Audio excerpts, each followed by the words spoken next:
Hi, and welcome to another edition of Bentley Tech EDU. I'm James Bentley, and today what we're going to do is talk all about saturation. I'm going to load up a couple of pictures that are interesting and have a real kind of grayness to them. The reason I'm doing this is the experiment that we're going to do today, our assignment, is to kind of just demonstrate what saturation can be. Most of us think of saturation as a lot of color, meaning brighter blues and greener greens and yellows that just pop. Well, first, let me hit auto. But that's not what I want to show you because that's so obvious. First, the light tab is right there. We've dealt with that. That's got exposure and contrast, highlights and shadows. But right next to it, just to the right, the little thermometer, that's the color tab. Inside are so many different things. Obviously, at the bottom is saturation. If I slide it all the way to one side, that's desaturated, 100% black and white. And if I slide it all the way to the other side, well, those are just way too saturated colors for my liking. Many people like overly saturated stuff. What I'm going to do is I'm going to do a quick run through on all of the features in the color tab. The first one is temperature. You go to one side and it makes things blue. And on the other side, sepia. Interesting, but not necessarily useful for what we're doing. Tint is interesting. You'll see that it goes to like purples and reds, and I won't go into the details of what it does, but it adds a color variation to it. And if you open up the custom tab, you could change the tints that are available. Vibrance kind of just makes everything pop a little bit more or unpop if you go down to the negative side. All right, so again, what we're going to do is deal with the saturation. I'm going to hit the back button and go back a few times until I get all the way back to the original artwork. It's undoing all of my saturation changes all the way back to the original. Okay, let's take it from the top. It's as if we've just begun. Hi, I'm James Bentley, Bentley Tech EDU, yada, yada, yada. Let's hit auto, and ta-da, it looks really cool. As I always start by hitting things in the light tab. I'm not going to spend too much time in the light tab right now. Mostly I'm just sliding each slider one time to get a good feel for what each slider does. Like that works on the grass. And there's not much in the whites and blacks. Ooh, more in the grass. What I do want to do is jump right past color and saturation, go over to texture, clarity, dehaze, and I'm going to slide my clarity a little bit. And when I hit the dehaze, it's really going to go pow. What happened? The clouds just came to life, didn't they? And I need to officially at this point say to myself, I like it, but things are a little bit overdone.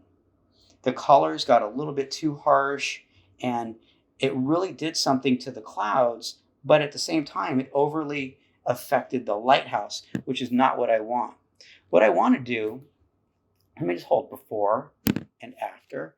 I'm going to go back to my light tab, and now I'm going to start adjusting just a little bit more. Just a little bit on everything. And again, my whole point is to jump over to the color. I'm not going to do temp, tint, vibrance. It's all about saturation. Now remember what I said. If I crank it all the way to one side, it gets super colorful, which looks like now the grass is on fire. If I go all the way to the other side, it's black and white. What I want to do is kind of strike a medium. I'm going down to about halfway between black and white and color. What just happened?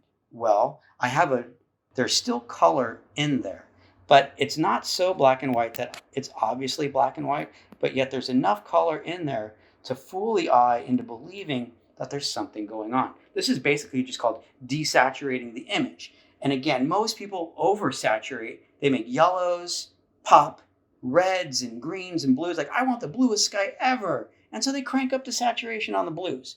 Now, one of the things that I never did talk about is way up at the top. There's a black and white and a mix.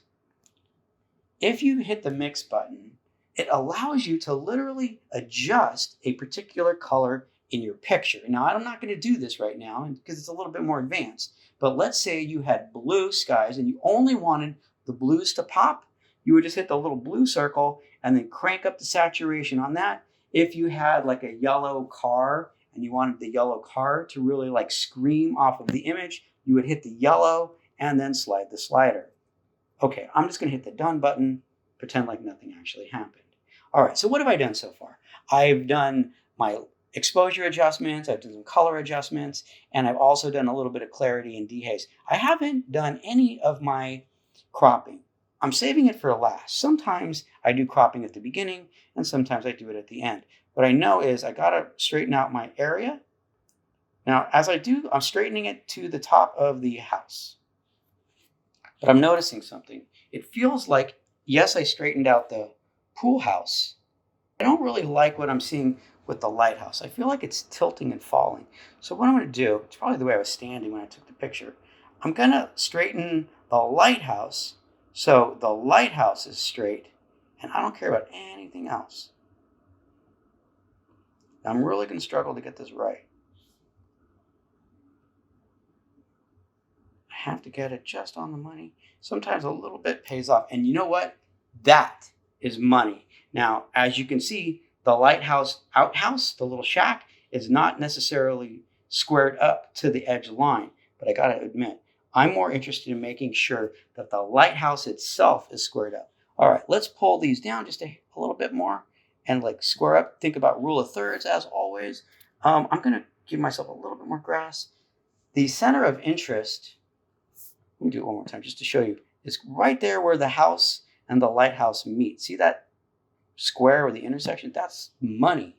That looks good. Hit the check mark, and I think I'm pretty much done. If I was to do a quick before and after by holding down, there we go, before and after. I might go in one more time.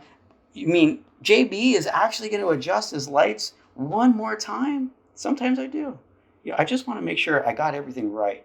Too often on these videos, what I realize is when I'm all finished with them, I'm like, man, I should have fixed this or I should have fixed that, and kind of not over into that. I want to show you guys what great photos look like from the very beginning. Let's see what would happen if I went into clarity and dehaze one more time. It's getting a little darker, maybe too dark.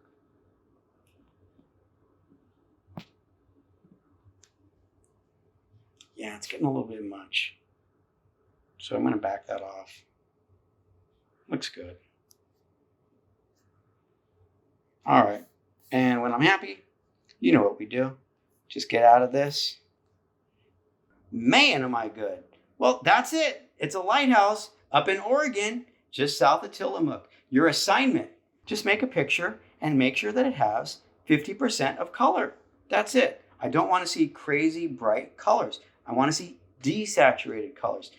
Take a look at my saturation slider. I'm at minus 40. I'm expecting you guys to be down at the minus 50, 60, or even minus 40 at the least. All right, that's it. Thanks for being here. It's been my pleasure to be the instructor for today. As always, I'm James Bentley, Bentley Tech EDU. Have a great day.